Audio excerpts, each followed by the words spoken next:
Hey, what's going on, everybody? This is your construction update live from Bryson Park for this week. Let's get into what's happening on this week and where we're going on next week, all right? So, as you can see, I know you guys come out here all the time, okay?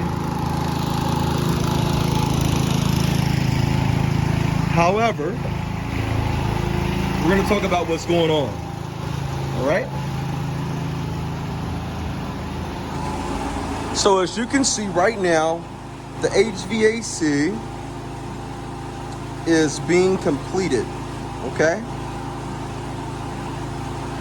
That's what's happening on this week. Plumbing's done, HVAC is being completed, and then next week we're gonna be going into electrical. So we'll be working on the electrical inner workings of your home, but we have to finish HVAC first before we go to electrical, okay? And guys, that's really it for your construction update for this week, okay? If you have any questions, concerns about what you're seeing, please call me, text me, or email me. As always, I'm here for y'all.